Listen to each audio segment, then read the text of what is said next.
dia a todos. E hoje, vamos continuar com o estudo do livro Os Mensageiros. E no capítulo anterior, o André Luiz, ele descreve com bastante detalhe a viagem que eles fizeram desde que eles saíram do nosso lar. E termina o capítulo com Aniceto apontando com o dedo indicador e informando que eles haviam chegado no posto de socorro de Campo da Paz. E hoje, então, nós vamos estudar o capítulo 16 no posto de socorro. André nos conta que quando eles chegaram ali perto do posto de socorro, ele ficou deslumbrado com a visão do castelo. Ele dizia que era grande, que era soberbo. E em silêncio, então, eles acompanhavam Aniceto, André Luiz e Vicente.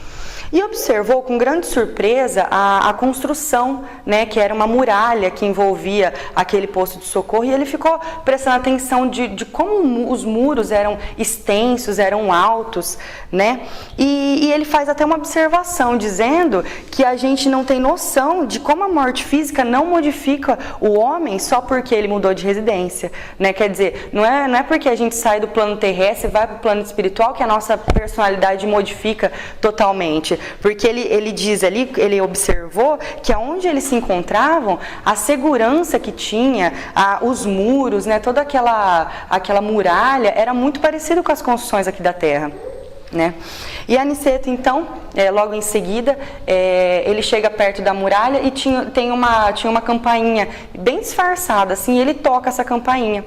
Então, o André Luiz, observando aquilo, ele pensa, nossa, se Aniceto tivesse aqui sozinho, provavelmente ele nem teria que tocar essa campainha, Pelo tamanho, pela grandeza espiritual que ele tem. Só que ele quis se igualar aos dois dali, sendo humilde, Foi lá e tocou a campainha. Logo em seguida, então, os dois servidores abriram aquela porta super pesada lá, e falaram ao mesmo tempo: salve, mensageiros do bem, cumprimentando-os. Então Aniceto levantou a mão e naquele instante a mão de Aniceto, o André conta, que ficou luminosa. E ele fala algumas palavras de amor para esses servidores. André conta então que assim que eles adentraram, que ele ficou admirado com os pomares, com o jardim, que diz que era maravilhoso. Dizia também que a sombra ali já não era tão intensa de onde eles estavam. Ali já começava a ter mais luz, Eles já sentiam-se banhados em uma suavidade crepuscular por conta dos grandes focos de luz radiante que chegavam ali até eles, E percebia também que aquela muralha, ela escondia a maioria das construções, que ele descreve que havia turmas variadas de homens e de mulheres que trabalhavam ali dentro.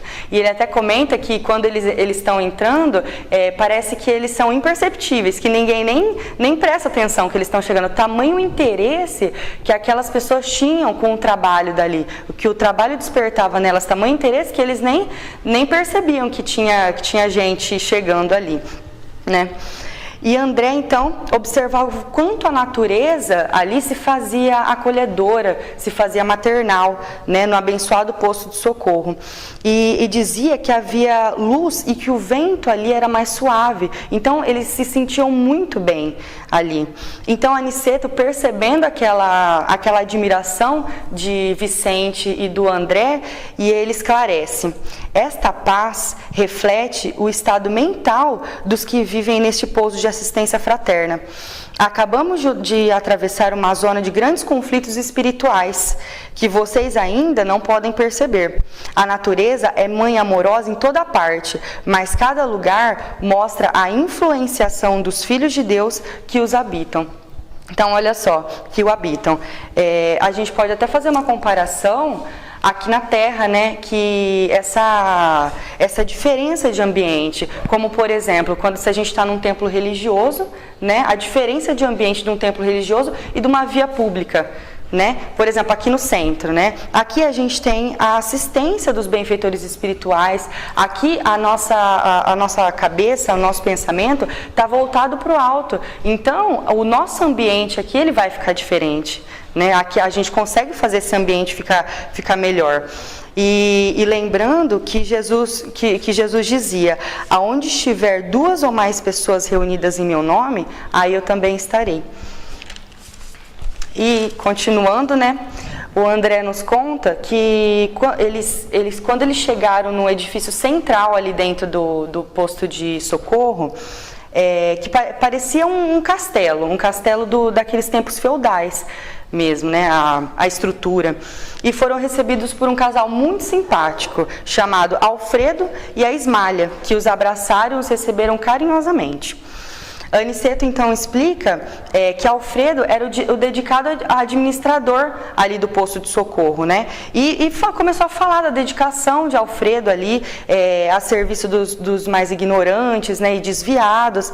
E Alfredo então interrompe aqueles elogios, né, e diz que ele só está cumprindo o dever dele, e muda o rumo da conversa e fala que estava muito feliz, né, da visita deles ali de Nosso Lar, e que veio a calhar com a chegada da Ismália ali no posto de socorro, né.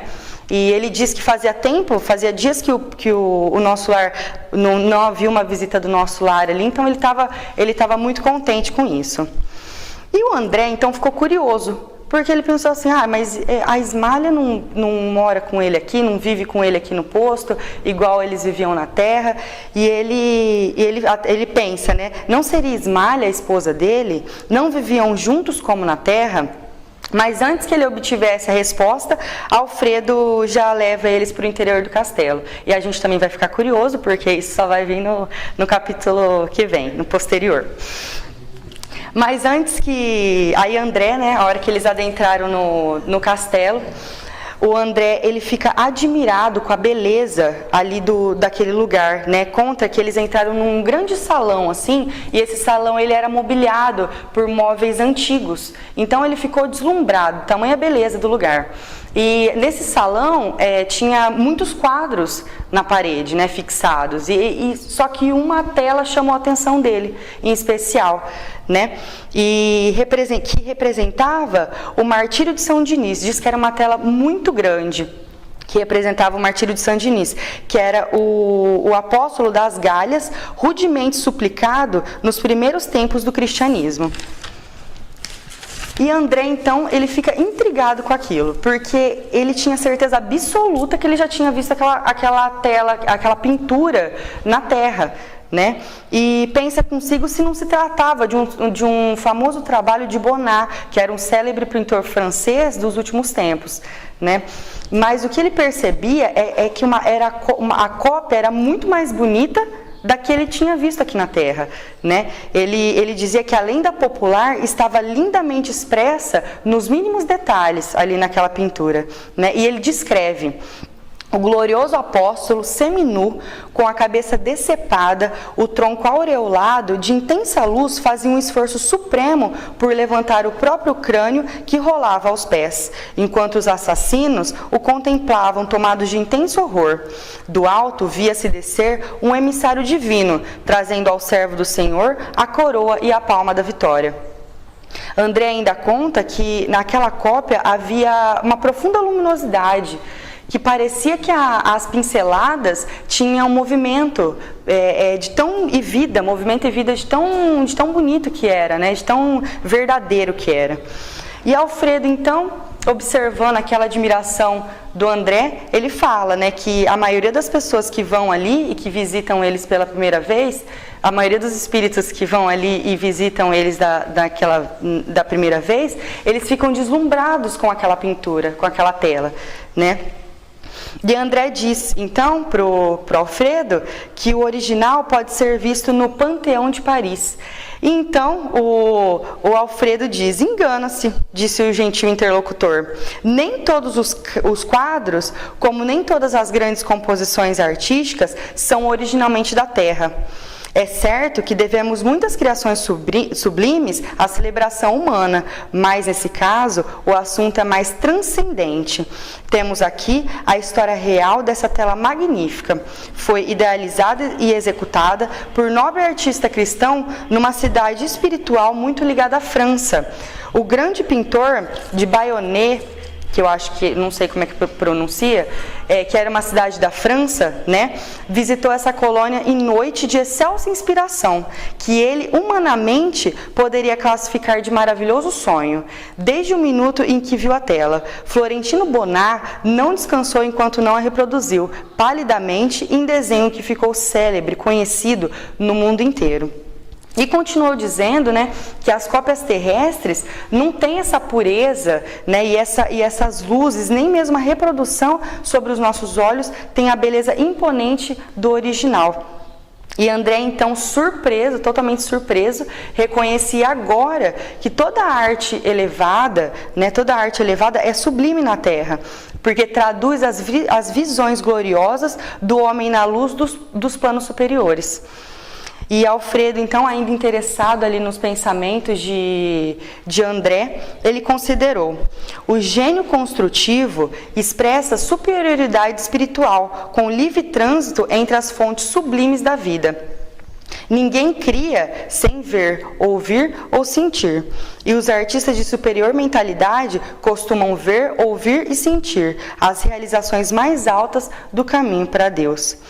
E a gente pode compreender nesse ensinamento, né? A gente pode ver que o artista na Terra, quando ele é inspirado, quando ele está em comunhão mesmo com os planos mais elevados, ele consegue traduzir a nobreza, a beleza que acaba tocando a gente através da pintura, através da música, através do teatro, né? Mas a gente sabe também que quando entra em sintonia com planos mais inferiores, a gente sabe o que acontece, a gente já percebe que, infelizmente, aqui na Terra ainda vemos muito disso. E finalizando o capítulo, né, o Alfredo convida todos para o descanso, a fim de que refaçam suas energias, porque eles estavam bem cansados por conta da viagem, né? E aí acabou o estudo de hoje. Obrigada pela atenção de todos e muita paz.